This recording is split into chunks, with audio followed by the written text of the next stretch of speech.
Susan Mears, SUSAN, MEARS. You may proceed. May it please the court, Mr. Ain. Good morning, ladies and gentlemen. Good morning, Ms. Mears. Good morning. You were asked to bring in certain items of evidence so they could be introduced, correct? Yes, sir. And that includes Defense Exhibit CP, which is the Gatorade bottle, Yes, sir. and including the Defense CR, which would be, I guess, the cardboard which the syringe was in. I don't actually know the contents originally of the bottle. Okay. I never opened it. And you collected the items that were inside the bottle. Yes, sir. Okay. And the Disney bag. Yes, sir. And was that brought in as well? Yes, sir.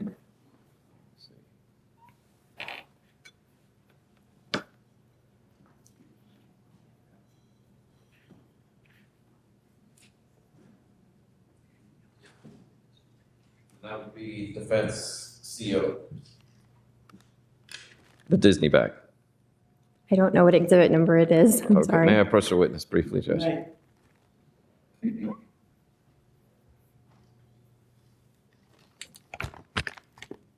Yes, sir. Your Honor, I believe we have a stipulation that the items of evidence discussed by Dr. Rickenback. The state has no objection to the introduction of those items. I have no objection to the introduction of the ones that he's marked for identification. There was testimony about a syringe, and I don't believe that is contained within those packages. Does she have this? Do you have the syringe, or does the Orange County Sheriff's Office have it? Or I have what I believe might be the syringe with me, yes. okay. Can I have that?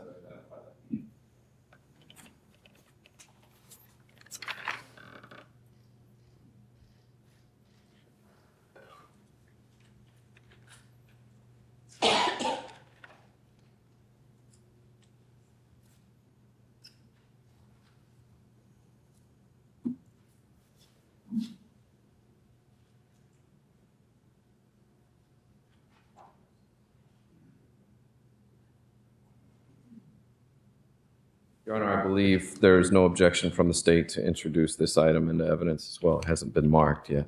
Let's get it marked so we know what we're talking about.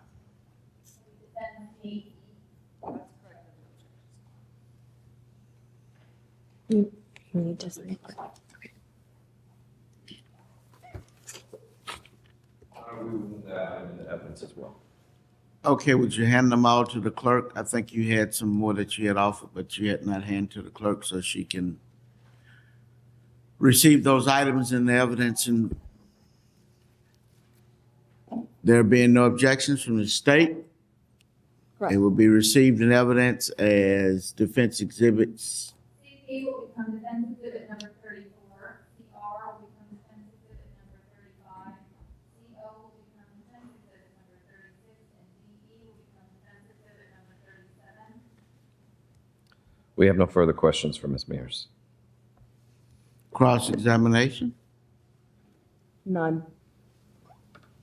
Thank you, Ms. Mears. You may be excused.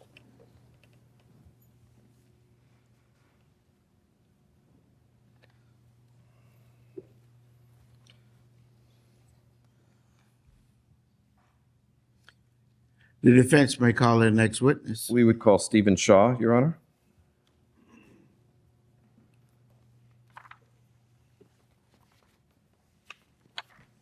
My name is Stephen Shaw, STEPHEN SHAW.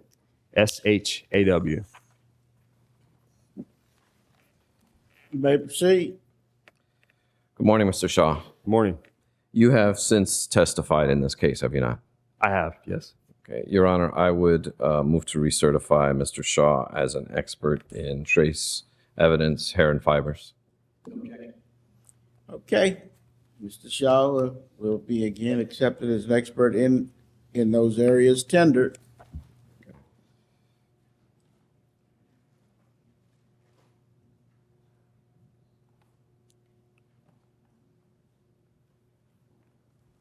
Mr. Shaw, I'd like to show you items Defense Exhibit DC, DB, DA, CZ, CY, and CX.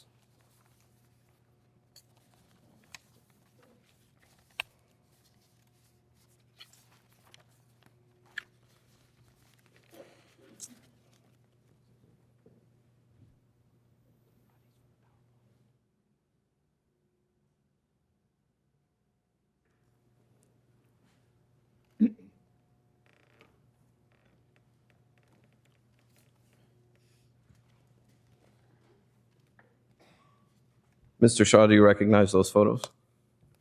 I do recognize these. Okay. And are they the photos taken of certain hairs that you have when you conducted your new study? These are photographs of antemortem hairs stored in various conditions during my study. And this is the study that you conducted after you were deposed in this case? That's correct. Okay. And when you say antemortem, you mean hairs taken from living people? Correct. Hairs removed from living individuals. I'd like for you to look at them and make sure that they are a fair and accurate representation of the photographs that you have taken of the hairs.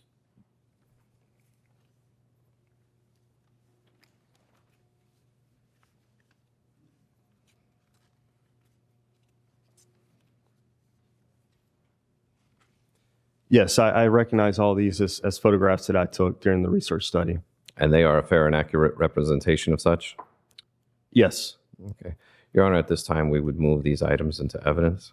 As an objection, no proceed. You may. Your Honor, at this time, I would move. Objection overruled. Sorry. Go ahead, Mr. Baez. Yes, sir. At this time, we would move these items into evidence. They will be received in evidence as defenses.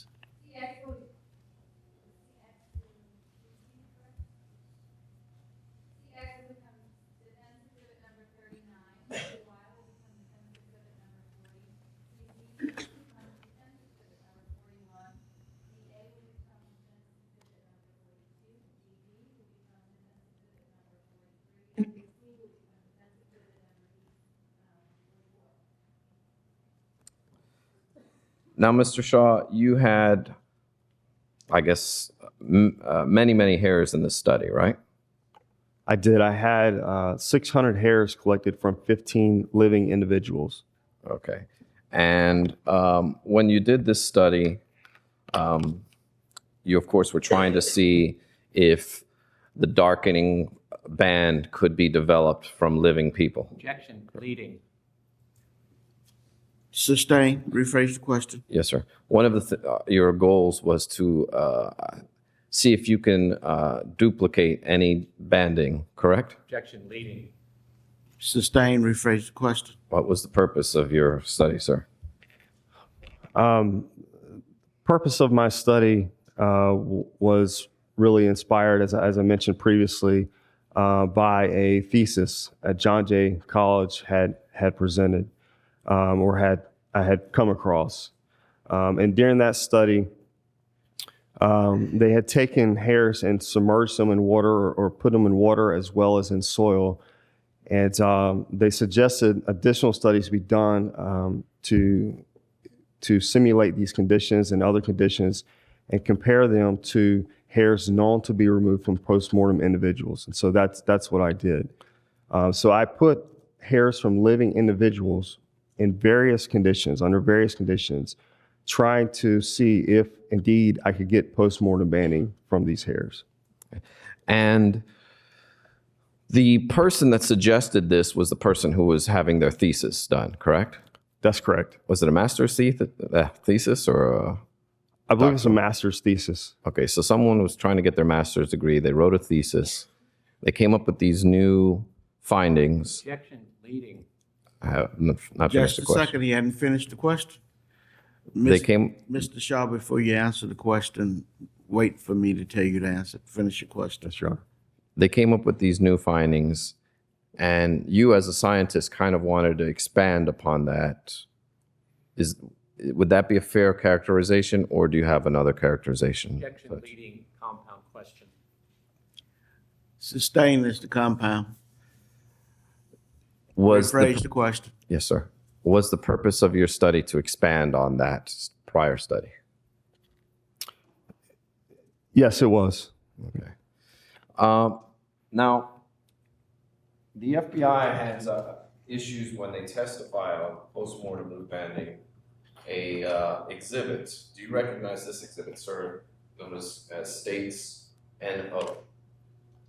I do recognize that, yes. And this is so you can demonstrate to the jury what postmortem banding looks like. Yes, that's correct. Okay. May I publish this to the jury, Judge?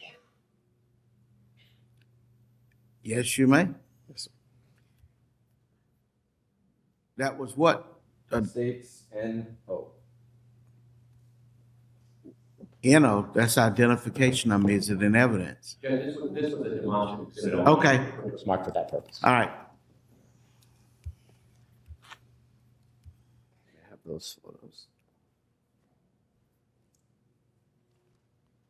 Your Honor, at this time, I would like to publish to the jury States Evidence 123. You may.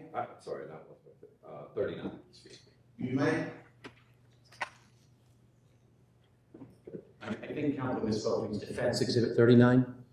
You said States Exhibit 39. Apologize then if I said that. I must have- Okay. Defense 39. Can you tell us what we're looking at here? Oh, sorry. Can everyone see that? Okay. Counsel, expand it out so the witness can see the entire slide so he can identify it. There we go. Thank you. Can you tell us what we're looking at, Mr. Shaw? This is a hair that was stored in water for 17 days. So it's a hair collected from a living individual and then stored in water for 17 days. And this is one of the hairs, as was another approximately 193 hairs or 190 hairs approximately that were put into the test that I spoke about earlier in my previous testimony. And so this is one of the hairs that was initially identified as postmortem banding by one of the examiners that took that test in their initial analysis. And what they did was,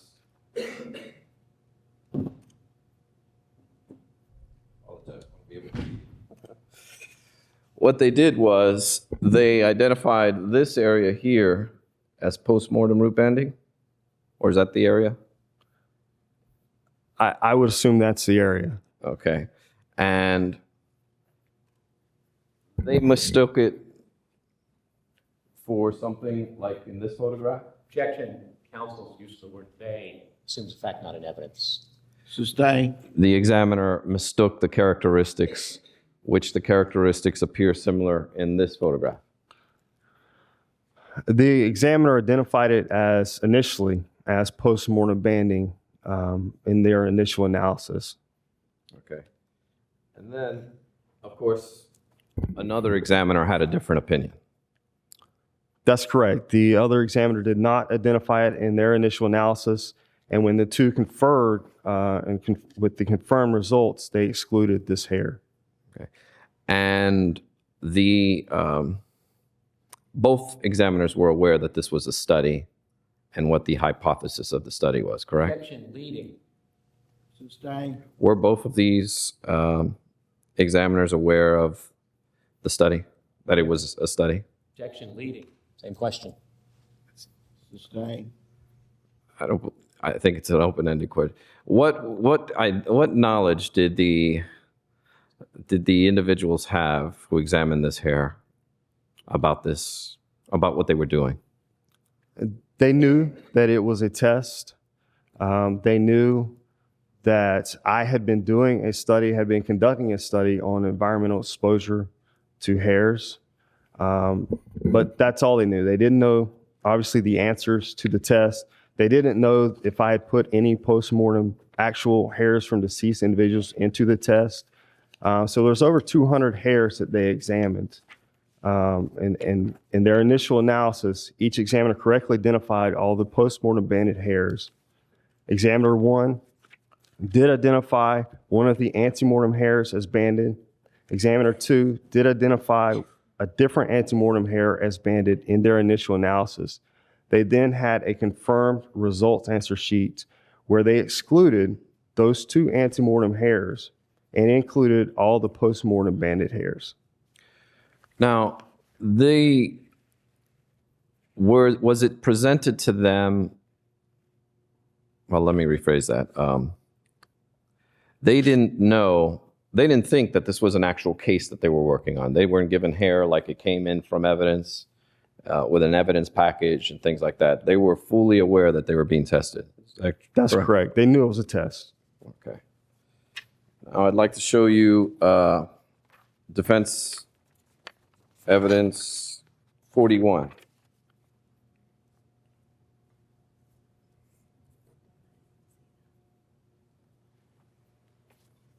What are we looking at here, sir?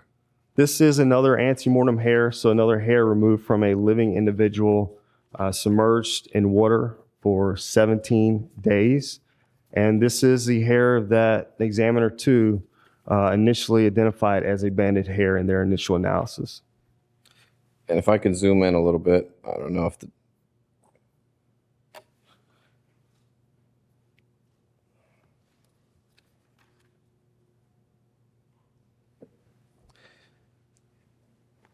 And you can observe through this photograph the darkening area here, correct?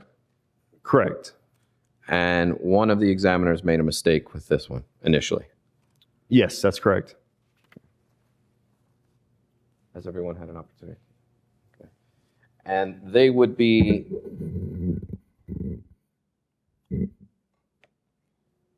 This photograph somewhat resembles some of the characteristics in these photographs, do they not? I believe they're clearly different. Okay. You do, but one of the examiners does not. In their initial analysis, that's true, but through their discussion and an additional examination, they excluded this hair as postmortem banded. Okay. And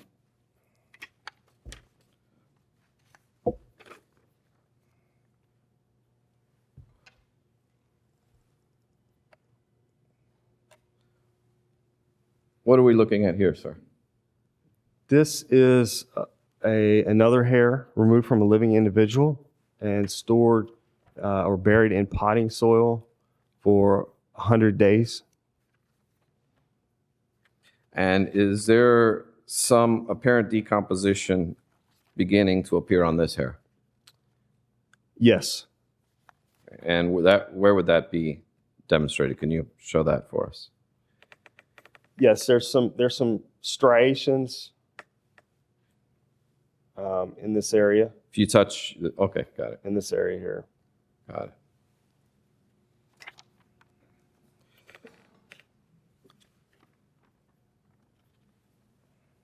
I'm going to now show you defense 43.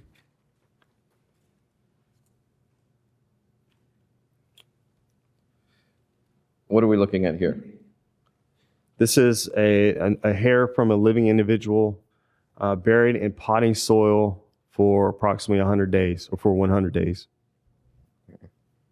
And are there apparent decomposition beginning to start on this hair?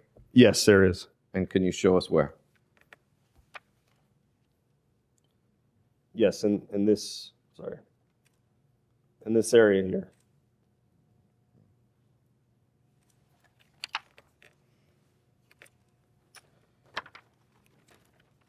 I'm going to now show you defense 40.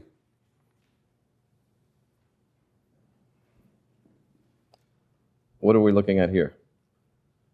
That is another hair removed from a living individual that was submerged in water for 17 days. Okay. And what's happening to it? What do you notice? Actually, let me rephrase that. Does it show any apparent decomposition? There was some apparent decomposition in this hair as well. Okay. And can you show us where? in this area. Okay. And what about the root? Is that normal, the darkening there? Right over here? It can be. It can be dark at that end from living individuals. Okay. So that's normal. That has nothing to do with what you might consider post-mortem root banding. That could be normal. Okay.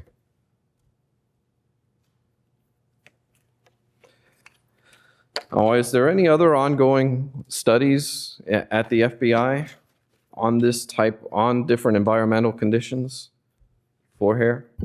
Oh, from living individuals? Yes. No, not that no, there's not. Okay. So the only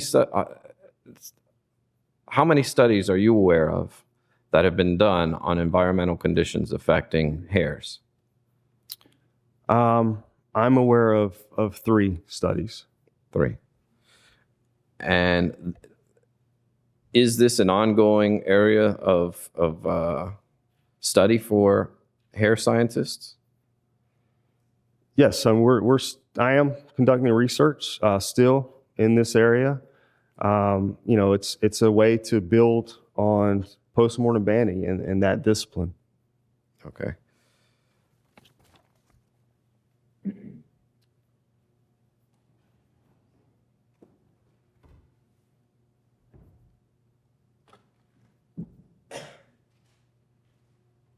Now, sir, I'd like to direct you to your report that you wrote on January 27th, 2009.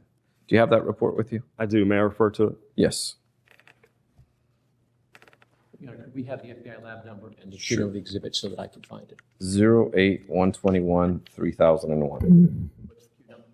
Q number 59, 60, and 62 to 64, 66.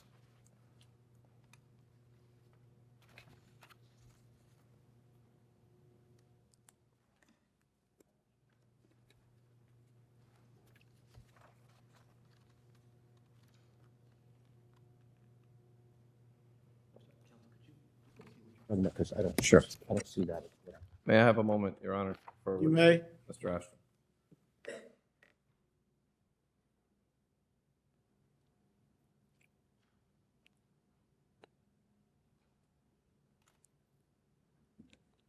May I unpublish this, Judge, the You light may. from...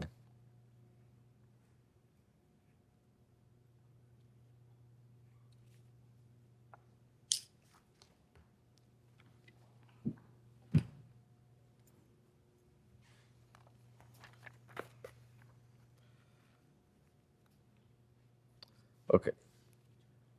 Yeah, that's what I was...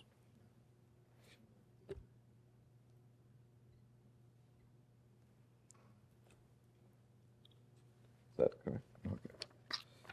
All right, Mr. Shaw, can you tell us what you were asked to do on this date, sir?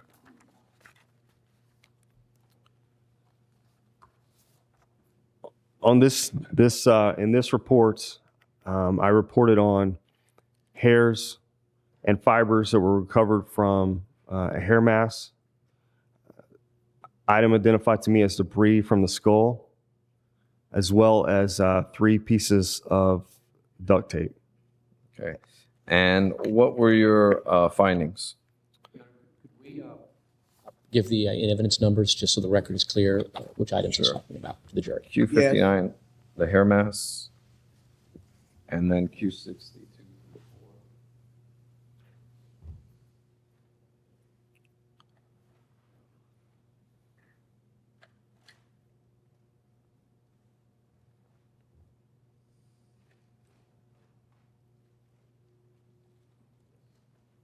State's evidence 302.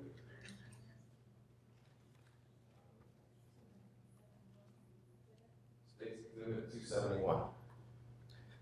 I believe, which one is which? I think 271 is the hair mass. the other one, 302 is the tape. Correct. Can you tell us what your results were in those examinations, sir? Yes, there were no hairs suitable for meaningful microscopical comparisons purposes found on the duct tape that were also microscopically dissimilar to the head hairs recovered from the hair mass.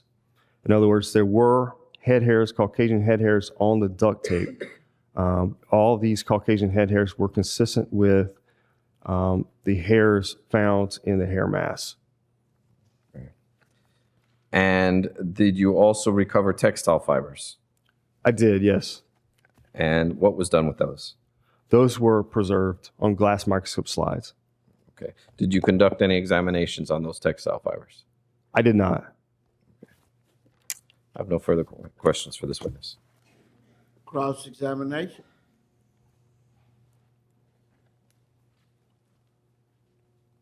Mr. Judge, just so no one is confused, all of the hairs on the tape were consistent with coming from the same person that the hair mass came from.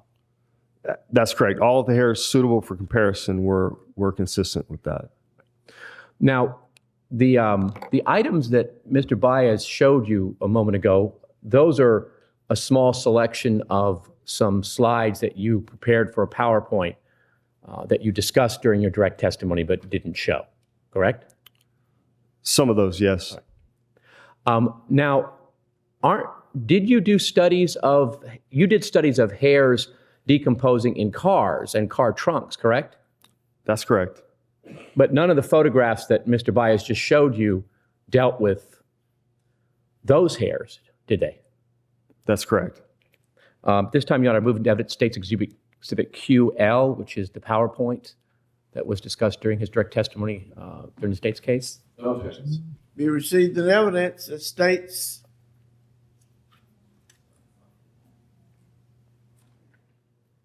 While she's doing that, Mr. Shaw, would it be helpful in explaining the entirety of your study to utilize the PowerPoint to explain it to the jury?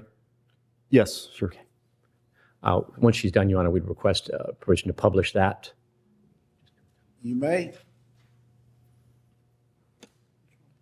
Let me publish it to the witness and make sure that the, which one of the, should we start with, can you see the screen here? I can now. Okay. Yes. Should we start with figure 1? Which would be best to start with? Yes. All right, let's start with figure 1. All right, may I publish to the jury? You may. And Mr. Shaw, if you just want to let Mr. Perez know when to advance to the next slide, we'll go on to the next, kind of explain what we're looking at here and what it means. Sure. As I said, there were 600 hairs from 15 living individuals used in this study. Announce.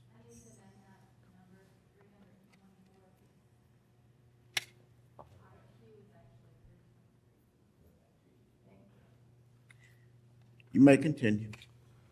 So this is a representation of some of those hairs, photographs taken before and after their exposure. So you can see these are hairs stored indoors on a windowsill for 233 days. You can see on the left-hand side is the hair before it was exposed, and on the right-hand side is the hair after it was exposed. So there is some apparent discoloration by sitting in the windowsill, it appears, but there's no apparent decomposition in these hairs. And the basic difference in the appearance of these two hairs in the before, it's the different color hair. Is that correct? Of the before. The before pictures. The before is the same hair as the after. So above is from one individual. The first two slides at the upper left-hand quadrant and upper right-hand quadrant, that is one individual, and it's the same hair. So it's the hair before exposure and the hair after exposure. In the lower half of this page, you have hair from a different individual, a single hair, and it's the same hair, the hair before it was exposed on the left-hand side and the hair after it was exposed on the right-hand side. My point was that these two people obviously have different color hair, which is why the one of the hairs appears very light, the other darker. That's correct. All right. So in interpreting something like post-mortem banding or any kind of decomp, you have to take into account what color the hair was originally and then how it changed. Correct? No, I don't think you need to know the color of the hair in order to identify it as postmortem banding. You don't need to know what color it was beforehand. Next slide. Next slide. Yes. Next slide, please. This is additional hairs stored on the dash of a vehicle. So this vehicle was parked in direct sunlight throughout the time period. So in this area, about 202 days in direct sunlight and not used during that time period. So you see the before is on the left-hand side, and the after is on the right-hand side. Now, this vehicle sat unused, correct? Correct. And during what months was this? This started in August and continued on for approximately 7 months, 6.7 months approximately. And the hairs exposed in that regard, do they show any changes due to decomposition? No, there was no apparent decompositional changes in these hairs at all. You ready for the next slide? Yes, please. Next slide, please. Okay. How about these? These were hairs stored in the same vehicle, but in the trunk of that vehicle during the same time period and for the same number of days, as I mentioned earlier. On the left-hand side, you have hairs before, and on the right-hand side, you have the hairs after their exposure. So there was no apparent decompositional changes here either. And this was in a vehicle trunk for almost 7 months. That's correct. And you said this was was it outside in the sun or was it in the shade? This vehicle was parked in a non-shaded area. So direct sunlight. Direct sunlight when there were sunny days. For 7 months. For approximately 7 months. And no change. Correct. Next slide, please. These are hairs stored outdoors in a grass area, and this grass area was in an area where it could receive direct sunlight. And there was, as you can see in the upper half, the picture before and then the picture after, and you can see there is some change there, and some slight darkening and longitudinal striations at the proximal end or root end in the upper quadrant. In the lower half are additional hairs. Outdoors, what happened a lot was the roots were actually missing in many of the hairs. And it looked like there was apparent insect activity to the hairs lying outdoors. And so that's what it appears happened on the lower half of this page. There's the before on the left side and the after on the right side. You can see the root is completely missing. Did you find some of that also in the Q59 hairs, the ones from the hair mass where the root was missing or badly decomposed? There were some roots missing, yes. Okay. Next slide. Next slide, yes. Next slide, please. All right. This is a hair stored outdoors in a wooded area, so it did not receive direct sunlight. It was in a shaded area, and it was stored for approximately 14 days or 2 weeks. And there is some apparent decomposition, as you can see, at the root end, but no post-mortem banding. Explain to the jury why it is, and I'm circling this darkened portions here, why is that not post-mortem root banding? From an expert's perspective, how do you exclude that as post-mortem root banding? For post-mortem banding, you need to have an opaque band just above the roots. And so the root should be intact, at least mostly intact, and you should have a band above that root. In this case, the root itself appears to be decomposing. So the soft tissue of the root itself appears to be decomposing. And it takes a great deal of training to understand the subtle differences between various types of decomposition artifacts, doesn't it? It does take some training, and also the microscope itself is a very useful tool, obviously, not just the photographs that you're seeing in two-dimensional, but using a microscope and focusing up and down on the hair, you can see where the hair begins to get its shape. So you can see that soft tissue of the root. and it doesn't, the hair doesn't have its shape at that point. But as you move up and just above the root, you can see that the hair is beginning to get its shape by focusing up and down on the microscope itself. You get more of a three-dimensional picture. And so that's what you're looking for. You're looking for that opaque band above the soft tissue of the root. And is that one of the essential aspects of postmortem root banding, is the placement of the band in that very distinct area? Yes, it is. And without a three-dimensional stereo microscope, is it really possible to appreciate that distinction? Not fully, no. Okay, if we go on to the next slide. This is another hair stored outdoors in a wooded area for 14 days. And there was, as you can see, the before shot and then the 3 after shots after that. So there was some apparent decomposition with this hair as well, but no postmortem banding. Next slide, please. These are additional hairs, or this is an additional hair stored outdoors in a grass area that did receive some direct sunlight for approximately 107 days. And you can see some apparent decomposition in that soft tissue area of the root. That would be, if I'm circling this area here, is that what you're talking about? Yes. Right. But that's not postmortem root banding. No. Next slide, please. This is an additional hair stored outdoors in a grass area again for 107 days. And you can see there is some apparent decomposition in this area. It's more, as you go up in magnification, you can see it's more actually longitudinal striations. So not really a band in that area, but more darkening and longitudinal stripes, if you will, in the hair. And again, is that one of those subtle distinctions that with training and the right equipment, you can appreciate? Yes. Next slide, please.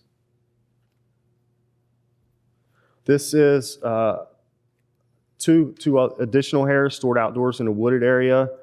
Before on the left-hand side, after on the right-hand side. You can see in this particular hair the apparent decomposition in the soft tissue of the root. And in the lower quadrant, you can see the root itself appears really to sort of be shriveling in that particular, on this lower half quadrant. Is that the portion I've just circled? Yes. Okay. Next slide, please. This is a hair stored submerged in water for 17 days. And you can see there is some considerable change in the root, in the proximal ends. And so there's darkening in this area, but it is too far down into the root, into the soft tissue of the hair. Is this one of the hairs that Mr. Byers was asking you about, the ones that one of the analysts originally thought was banding but then wasn't? No, it's not. This is a different one. So Yes. This hair, even though it does show that darkening, both of the analysts excluded that as postmortem banding. Correct. All right, next slide, please. Let me get the annotation out of there. All right, go ahead. This is an additional hair submerged in water for 100 days. And there are some longitudinal striations in this area here. And as you magnify and see it at higher magnification, you can see striations in that area. All right, next slide, please. This is a hair submerged in water for 100 days. You can see some significant change in the root, in the size of the root itself, this soft tissue.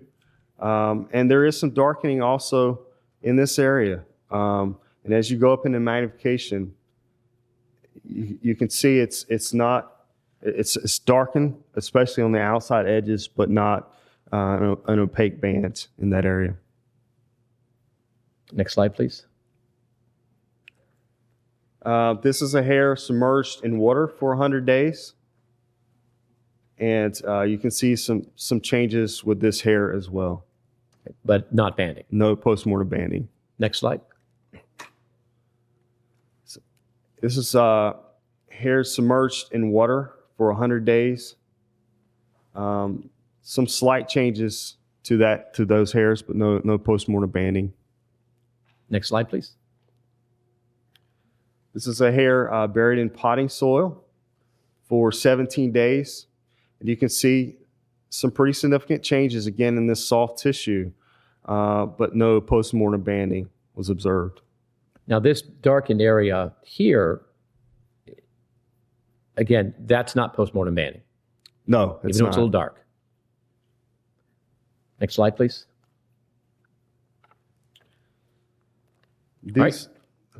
This is another hair buried in potting soil for 17 days. And again, a lot of decomposition as far as the soft tissue of the root.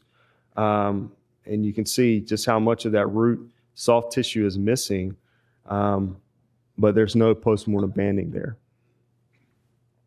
Next slide.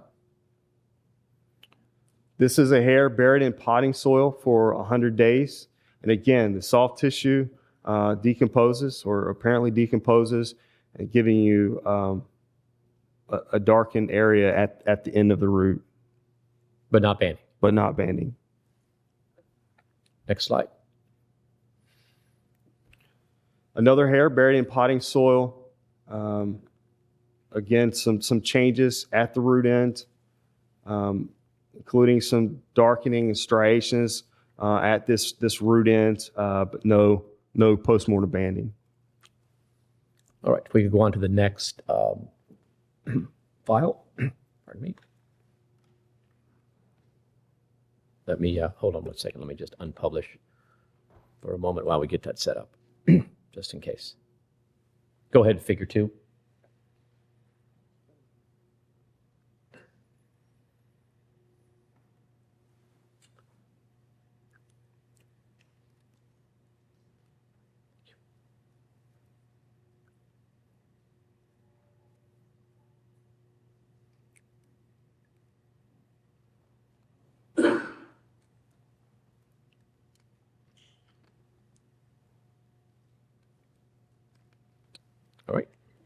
All right, tell us about this. This first slide, this is one of the photographs that Mr. Baez asked you about on direct, correct? It is, yes. Okay. Explain to us why that isn't postmortem banding. Yeah, for one thing, the band itself is much longer than it should be for postmortem banding. So the darkening itself is much longer. There's also very little to no tissue intact on the end of the root itself. Now, again, looking at this under a 3D microscope with the ability to zoom in, can you better appreciate exactly where the root starts and ends and that evaluation? Yeah, as far as where the soft tissue starts and ends, especially, it's much better appreciated using a microscope in 3-dimensional and focusing up and down. But this hair was stored in water, right? This hair was stored in water for 17 days. This is not one of the hairs that was stored in a trunk or in a car. That's correct. All right. Next slide, please. Is this one of the other ones that Mr. Baez asked you about? Yes, this is the other hair that one of the examiners initially identified as postmortem banded. Why is that not postmortem banding? This one is too far down into the soft tissue of the hair.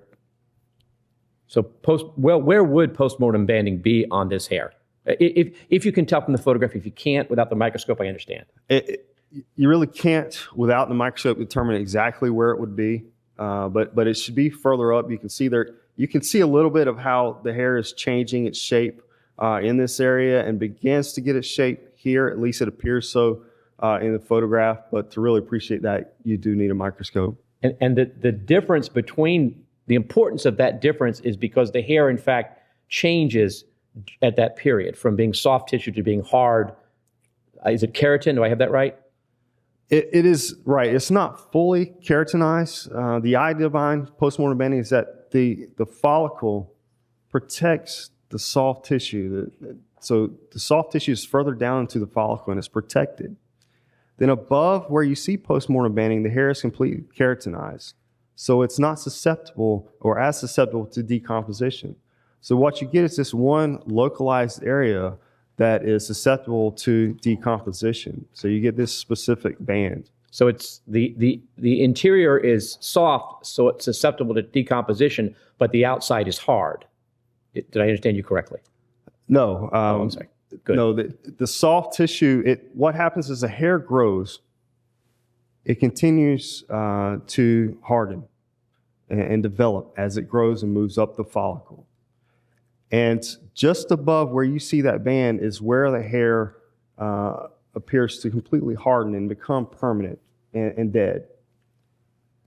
Where you see the band is the hair is not completely formed, it's not completely hardened, it's not completely keratinized. And below that band, the soft tissue itself, the reason that it's thought not to decompose with what we see in postmortem banding is because it's further down into the follicle and better protected. All right. Next slide, please. Clear the annotation. All right. Tell us about this one. This is a hair removed from postmortem from a cadaver stored outside on the ground surface. And so the banded area is here. And this is one of the hairs used in the test. And that is what you look for under, again, with the aid of the 3D microscope of postmortem banding. That's correct. Next slide, please. This is another hair that was used in the test. This is removed postmortem from cadaver stored outside on the ground. Now, this does appear to have a bit of a striation going farther into the root. Why does that not exclude it as postmortem banding? Because you still have a very distinct area where the hair is banded just above the soft tissue. So that's what you're looking for. Yes. Next slide, please. This is another hair that was used in the test, removed postmortem from a cadaver stored inside a house. Now, in addition to the postmortem banding, is there also other apparent decomposition of this hair? I don't know that this is apparent decomposition. It could be just a dark area in the person's hair. And again, is that something you can't determine without having it under the microscope, the ability to manipulate it, zoom in, zoom out, and really look at it? Yeah, even with a microscope, I don't know that you could determine that was apparent decomposition. It depends. You may be able to, but it may also just be an artifact of that person's hair sample. Next slide, please. This is another hair removed postmortem from a cadaver stored in a vehicle. All right. Next slide, please. Another hair used in the test, removed postmortem from a cadaver stored inside of a house. Next slide, please. Another hair removed postmortem from a cadaver stored outside on the ground surface. Next slide, please. Another hair used in this test, removed postmortem from a cadaver stored outside on the ground surface. Now, is each one of these hairs from a different cadaver, or there are some that are multiple hairs from the same cadaver? There are some hairs from, there were 5 cadavers used in this study. So I removed hairs from 5 different cadavers. So some of these are from the same cadaver. All right. Next slide, please. These are another hair removed postmortem from cadaver that was stored outside on the ground surface. Right. Next slide, please. Again, a hair used in this test, removed postmortem from cadaver stored outside on the ground surface. Next slide, please. This is another hair removed postmortem from a cadaver stored outside on the ground surface. Next slide, please. Another postmortem banded hair removed postmortem from a cadaver stored in a vehicle. Next slide, please. Another hair removed postmortem from cadaver stored inside a house. And these are all hairs that were used in the test. All right.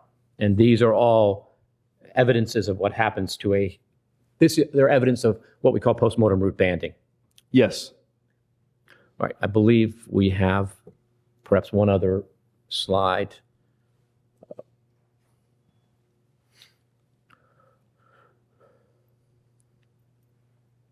Or one other set of slides.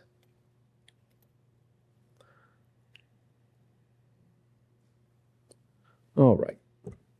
Okay, again, these are examples, again, of the hairs from living people that were stored under various conditions and what you see. Right. Take Correct. us through it.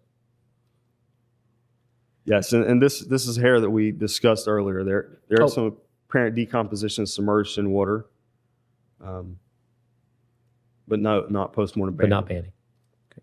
Is there another slide? Is this the only one? This again is one of the hairs that we discussed earlier, buried in potting soil for 100 days. And again, we see some changes, but not banding. Correct. Next. Okay. Error actually worked for us on that one. Again, the condition is indicated in the slide. Some changes, but not banding. Correct. Next slide. Let me get rid of the annotation. How about this one? A hair removed from a living individual and buried in potting soil for 100 days. So there is what may be some change in this area. I don't recall if I did identify that as change, but it appears there may be. Some change, but certainly not banding. Correct. Next slide. Again, thank you.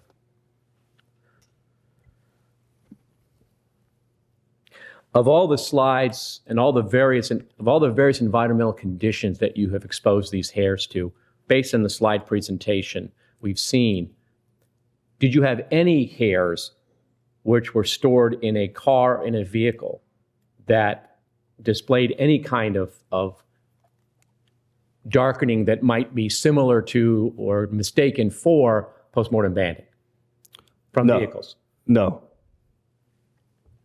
No further questions. Redirect on those issues?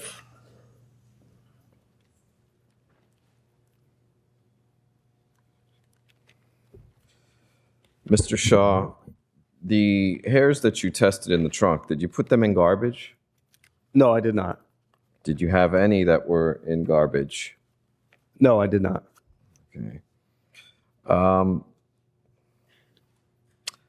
I know, if we can bring that up.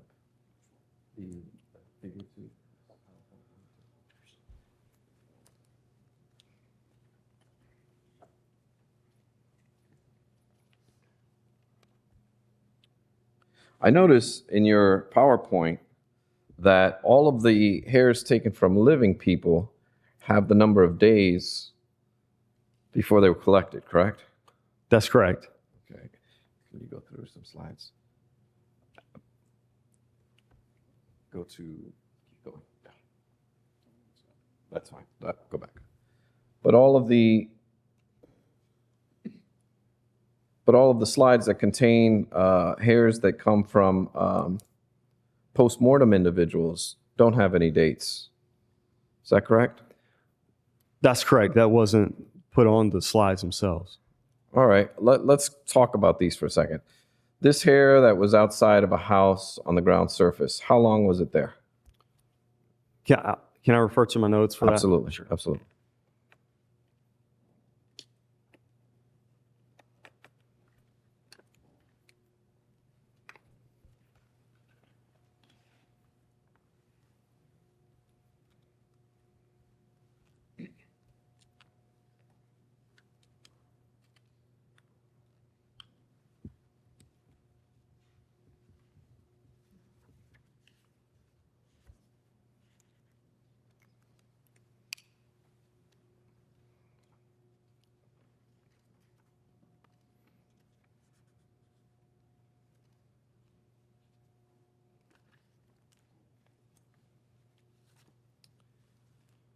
Okay, and I'm sorry, I can't see the slide. Oh, I'm so sorry. not sure.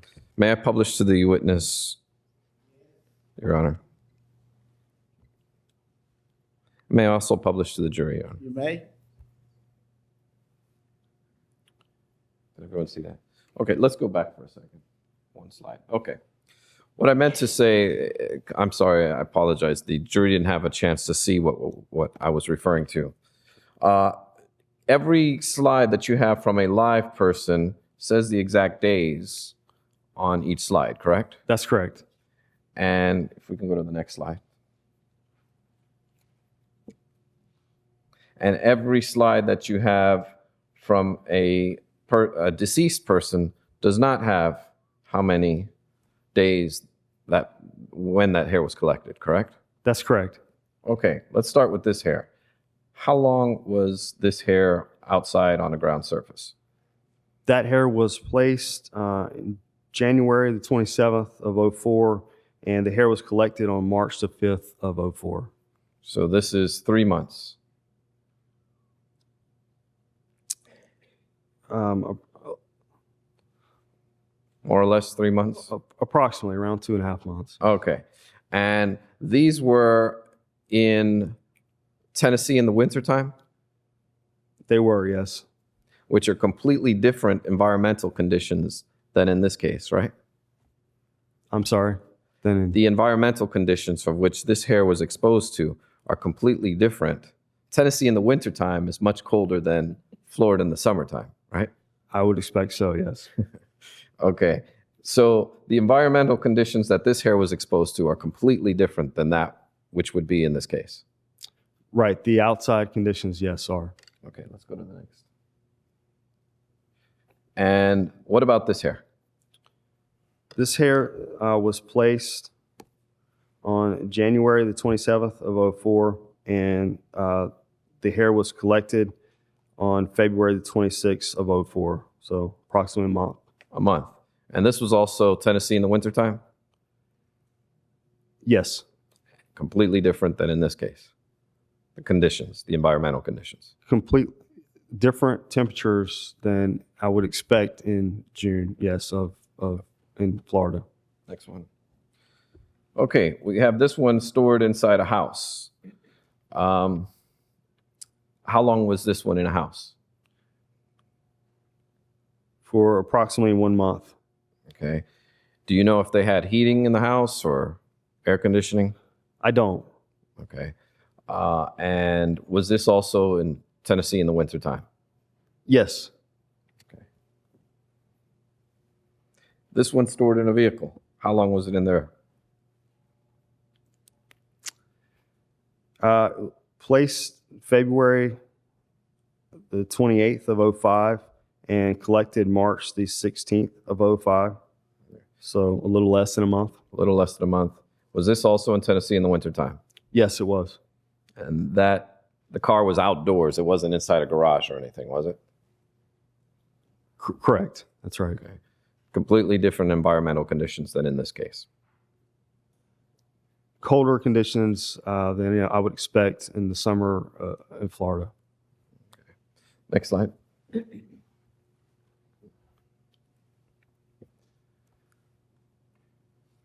Same thing with this one for the house. How Yes. long? How Yes. long? Approximately 2 weeks. Okay. And you don't know the conditions or the temperature of the house or anything like that? No, I don't. And of course, this was different environmental conditions than in this case. Yes. And this one, sir. This hair was placed January 27th of 04 and collected February 18th of 04. Okay, so approximately a month. Couple weeks, 2 or 3 weeks. Okay. And this was also Tennessee in the wintertime. Yes, it was. Completely different than this case. Different environmental conditions than I would expect in the summer, yes. Thank you, sir. Thanks. What about this one?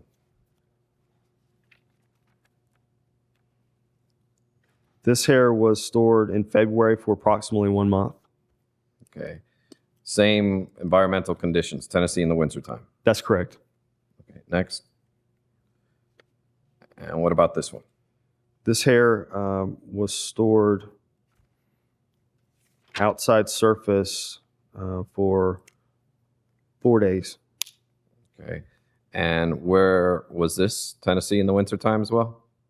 Yes. Next. What about this one? This hair was stored in '04 for a little over a month in Tennessee. Okay. And the next one. What about this one? This hair was stored for approximately a month outside surface in Tennessee. Okay. All right. Did your findings show that you got different reactions from the hairs based on different environmental conditions? With the research Yes. study, yes. Okay. And there is absolutely no way for you to replicate the exact environmental conditions that were the Q12 hair in this case. Objection leading. Overruled. I did not replicate all the conditions in this case. I'm not even aware of all the conditions in this case. In fact, even if you were, you probably couldn't, right? I don't understand. If you knew more facts about this case, you still don't know how long that hair was there. That's correct. In fact, this hair could have been there for months Could have been, right. and exposed to any number of environmental conditions. Right, I don't know. Okay. And of course, one day you hope to be able to determine what exact indicators come from a deceased person. Do you not in your studies? I'm not sure I understand that. Sure, I'll rephrase the question. Do you, as a scientist, hope to one day be able to look at a hair and be able to determine that it came from a dead person? Well, postmortem banning, it is a well-established science. It's based on examining hairs from living individuals, examining hairs from deceased individuals. It's based primarily on experience of examiners throughout our field. And so it is well established. The research is there to learn more. And so I wouldn't say I'm hoping to do anything. I'm just trying to learn more. And that's what this research was aimed at, gathering additional information. But the science as it is right now is you cannot say that a specific hair, without knowing where it came from a dead person, correct? We can't say that absolutely, right? Okay. And you hope to one day, with all of your studies and the advancement of science, be able to determine that one day, right? I wouldn't say I hope to do that. No, I just want to learn. We want to know as much information as we can about it, and whatever information that gives us, it makes us a better forensic scientist. Wouldn't that knowledge assist you, though? I mean, wouldn't you like to know one day, looking at a hair and be able to say, okay, this indicates that this came from a dead person? Not necessarily. I mean, if we were able to replicate it, I did try to replicate postmortem banning in this case. I mean, I put it in potting soil where I thought decomposition could be high. I put it in vehicles for a long period of time, intentionally parking them in direct sunlight, seeing if I could get postmortem banning. So my intentions were to put it in conditions that I thought were conducive to decomposition. So if we saw postmortem banning, then we would know, hey, under these certain conditions, we can get postmortem banning. But I didn't see that. My question, sir, is not to diminish the importance of your study. I understand that. My question is you want to be able to learn more as a scientist and to be able to give definitive answers in the advancement with more experiments, correct? Yes, we do want to learn more. We want to know as much about it as possible.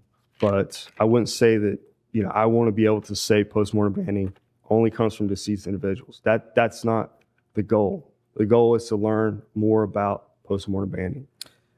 And you would also like to learn more as to what environmental conditions create what indicators in hair, correct? I mean, you'd like to learn more. You don't want to just use your study in the thesis, the master's thesis, correct? Sure, you want to continue to build on every discipline. And perhaps one day the science will be sophisticated enough to be able to establish exactly what environmental conditions have what effects on an individual's hair, correct? Exactly. As I said, I believe it is already well established, but yeah, we're trying to learn and gain additional information. And this is well established through your experiments and through the experiments from the student getting her master's degree. No, this is well established because of experience of examiners in our field. And again, that's examining hairs. You know, we deal with homicide cases routinely. And so we examine hairs from deceased individuals often. My question sort of relates to the environmental conditions. Even in casework, we have hairs, you know, in cases and throughout different locations in cases that are exposed to environmental conditions. And I have yet, in my experience, found a hair that I've not been able to associate with postmortem banding that I've not been able to associate to a deceased individual. And the examiner who misidentified one of these hairs, they can't make that statement in a court of law, can they? Asked and answered, argumentative. Sustained as to argumentative. I have no further questions.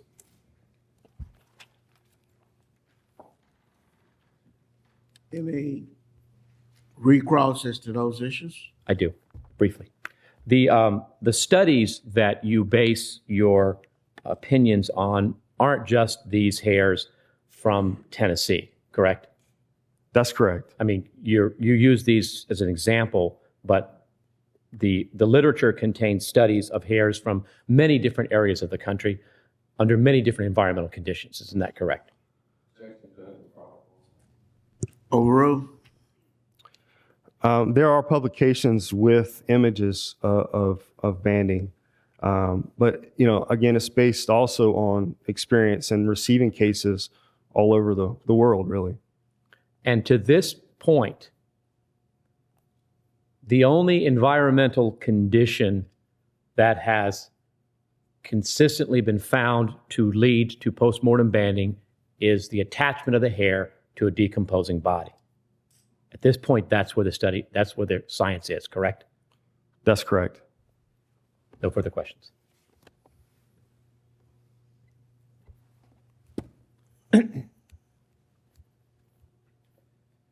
Mr. Shaw, you did this study because you wanted to learn more, not because you had a little extra time on your hands, did you? Objection, asked and answered. Sustained. Did you conduct this study because you wanted to learn more? Objection, asked and answered. Sustained. I have no further questions. May the witness be excused. Or the state's purpose concerned. Yes. Defense. Yes, sir. Thank you, Mr. Shaw. You may be excused. Thank you.